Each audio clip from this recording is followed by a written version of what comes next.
triplex villas at Kollur, APR Projects. Hi అమ్మా. Hi, నమస్తే రోహన్. నమస్తే, ఎలా ఉన్నారు? నేను బాగున్నాను, మీరు ఎలా ఉన్నారు? సూపర్. ఓకే. పుష్ప 2 ఒక రేంజ్ లో ఉండబోతుందని చెప్పేసి టాక్ అయితే గట్టిగా ఉంది. అది బన్నీ సార్ కూడా 2-3 టైమ్స్ ప్రస్తావించారు కూడా ఆ విషయం. ఎలా ఉండబోతుంది అంటే మీ రోల్ ఎలా ఉండబోతుంది అంటే బన్నీ గారి రోల్ ఇంకా ఎలా ఉండబోతుంది? అస్సలు తగ్గేదేలే అన్నట్టుగా ఉంటుంది. పుష్ప 2 కూడా అలాగే ఉంటుంది. ఓకే, ఏంటి మెయిన్ థీమ్ పుష్ప 2? అయ్యో, నాకెలా తెలుస్తుందండి బాబు అది. బన్నీ గారు మీకు చెప్పారంట కదా, మీకు తెలుసా పుష్ప 2 ఎలా ఉంటుందో అని? షూట్ జరిగింది, ఆల్రెడీ కంప్లీట్ అయిపోయింది. లేదు, జరుగుతుంది నెక్స్ట్ షెడ్యూల్. కొన్ని ఉన్నాయి అనుకుంటా, మేబీ చేసినాయి. మిగిలింది అంతా సుకుమార్ సారు బ్రెయిన్ లో. లాస్ట్ అండ్ ఫైనల్ గా ఎంత తీసుకున్నారు పుష్పకి రెమ్యునరేషన్? అమ్మా ఎంత అనుకుంటున్నారు మీరు? ఏమో, బాగానే చేశారు కాబట్టి బాగానే ఇచ్చుంటారు అంతే అనుకోండి. అంతే అనుకోండి. బాగానే ఫుల్ రోల్ చేశారు కదా. అలాగే అనుకోవాలి. 10-15 వచ్చేంటి అనుకున్నా. ఏంటది, కోట్ల? పుష్పకు వచ్చిన రెమ్యునరేషన్ కొనేసుకున్నారు మీరు అని టాక్ ఉంటా బయట. అవునా అండి, ఎవరు ఏమనుకుంటే అదే నిజం అనుకుంటా. అదే నిజం అని చెప్తా నేను. ఎందుకంటే నేను ఎందుకు ఇలా అలా అని చెప్తే నమ్ముతారా చెప్పండి? వాళ్ళ మైండ్లో ఒకటి ఉంటుంది కాబట్టి దాన్ని నేను ఓకే అనుకుంటా, అంతే. నేను ఎవరిని డిసప్పాయింట్ చేయను. సో ఈ షూటింగ్ కెరీర్ మొత్తంలో పుష్పలో బన్నీ గారిలో మీరు కామన్గా ఆన్ స్క్రీన్ కాకుండా ఆఫ్ స్క్రీన్ అబ్జర్వ్ చేసిన ది బెస్ట్ పాయింట్స్ అంటే ఏమని చెప్తారు? మిగతా టెక్నీషియన్స్తో కానీ యాక్టర్స్తో కానీ అసలు ఎలా ఉంటారు? చాలా బాగుంటారండి. బన్నీ సార్ చాలా బాగుంటారు, చాలా జోవియల్గా ఉంటారు. కాకపోతే లొకేషన్లోకి వచ్చారు అంటే ఓన్లీ సీన్ ఏంటి, నెక్స్ట్ ఏంటి, ఎలా అయిపోయినాక రెడీ అయ్యి వచ్చిన తర్వాత 1-2-3 సార్లు డైలాగ్ వర్షన్ మేము అనుకుంటాము, వెళ్ళిపోతాం, ఇంక షార్ట్లోకి వెళ్ళిపోతాం.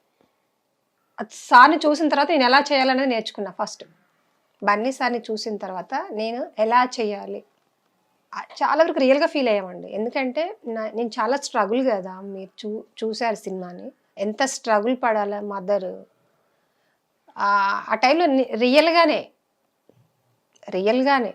బాధపడ్డా. సినిమా చేసినంత సేపు కూడా బయట కూడా సార్ చాలా బాగుంటారు, చాలా బాగుంటారు. అప్పటికప్పుడే మూడ్ చేంజ్ చేసేస్తారు. షార్ట్లోకి వచ్చారంటే మూడ్ చేంజ్ అయిపోద్ది అన్నమాట. ఓకే, సో పుష్ప 2 కూడా ఉంది కాబట్టి ఇంకా బాండింగ్ ఇంకా బాగా పెరగాలి. సన్ అండ్ మదర్ మధ్య ఆల్రెడీ చెప్పేశారు కాబట్టి కొడుకులు నేను తీరిపోయింది మీతో అని ఆయన కూడా మైండ్ లో పెట్టుకుంటారు. అది నిజంగా చెప్పారు. అమ్మ చాలా బాగా వచ్చింది. నాకు ఫస్ట్లో ఏం చెప్పలేదు, లాస్ట్లో చెప్పారు, చాలా బాగా చేసావు, చెప్తే నువ్వు తగ్గిస్తావు అని చెప్పి నేను చెప్పలేదు అని అన్నారు. ఓవర్ కాన్ఫిడెన్స్ వస్తుంది కదా చెప్పాలని, అందుకని ఆ కాన్ఫిడెన్స్ లెవెల్ అట్లానే ఉంచారు. పెరుగుద్దేమని అలాగే ఉంచారు. మీరు అనాల్సింది పుష్ప సినిమా ఇది తగ్గించట్లేదు, తగ్గేది లేదు అని చెప్పాలి. అమ్మా ఏదైనా ఒక అదృష్టం అండి, ఇంక ఏం చెప్పడానికి వీల్లేదు. ఒకవేళ కల్పలత చచ్చిపోయినా సరే బతుకుంటది ఎప్పటికీ, ఆర్టిస్ట్గా బతుకుంటది ఎప్పటికీ. నా పిల్లలు, నా మనవళ్ళు, నా ముదు మనవళ్ళు అంతా కూడా. పుష్ప తర్వాత మంచి ఆఫర్స్ వస్తున్నాయా? వచ్చాయండి, 4-5 మూవీస్ కాల్ చేశారు కానీ చూడాలి. చూజీగా చేస్తున్నారు? చూసేగాని కాదు, నెక్స్ట్ మళ్ళీ పార్ట్ 2 ఉంది కదా, అని ఒకసారి సార్ వాళ్ళతో మాట్లాడి, ఎందుకంటే మళ్ళీ అది స్టార్ట్ చేస్తే కష్టమైపోతుంది కదా, అందుకోసం చూసి ఒకసారి మాట్లాడి ఇప్పటికిప్పుడే ఏం చేస్తామండి. నాకు ఈ 1 year చాలా, ఇది ఒక్కటే కదా, సినిమా ఒకటే కాదు, పర్సనల్ లైఫ్ ఉంది, ప్లస్ కరోనా ఒకటి ఇబ్బంది పెట్టేసింది చాలా. ఇవన్నీ చూసుకొని పుష్ప 2కి మిమ్మల్ని చూడొచ్చు అనమాట. డెఫినెట్గా చూడొచ్చండి. సూపర్, నిజంగా చాలా హ్యాపీగా ఉంది ఇలా మీ ఇంటికి రావటం. అండ్ దట్టు పుష్పకి ఇంత మంచి అప్లాజ్ వచ్చింది కాబట్టి మీకు కూడా అండంగా మంచి మూవీస్ చేయాలి. 12 years కెరీర్లో పడ్డ స్ట్రగుల్స్ అంతా కూడా ఈ 13th year నుంచి మర్చిపోయింది మొత్తం. సో ఇక్కడ రాబోయేది మీ రోజులే. డెఫినెట్గా మంచి రోజులతో మేము ఎక్స్పెక్ట్ చేస్తున్నాం మిమ్మల్ని. And wish you good luck and thank you so much. Thank you so much అండి. మీకు కూడా యాక్చువల్గా వచ్చి పర్సనల్ విషయాలంటే నేను ఈ ఛానల్లోనే చెప్పాను, చెప్పొద్దని అనుకున్నాను, బట్ మనసుకు సంబంధించిన మనుషులకే చెప్పగలం అంటే చెప్పొద్దని అనుకున్నా కానీ నా కన్నా అమ్మ నాన్న, నా అత్తయ్య మావయ్య, నా ఊరు జనాలు, నా పిల్లలు, ఇది నా లైఫ్లో, నా కెరియర్లో నాకు చాలా ఇంపార్టెంట్. నేను వాళ్ళ గురించి దాచాలి అని అనుకోలేదు.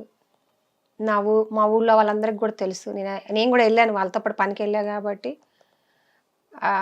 నేను మొన్న వెళ్ళినప్పుడు కూడా నేను ఒక పుష్ప మూవీలో చేశాను అని ఎవరికి తెలియదు.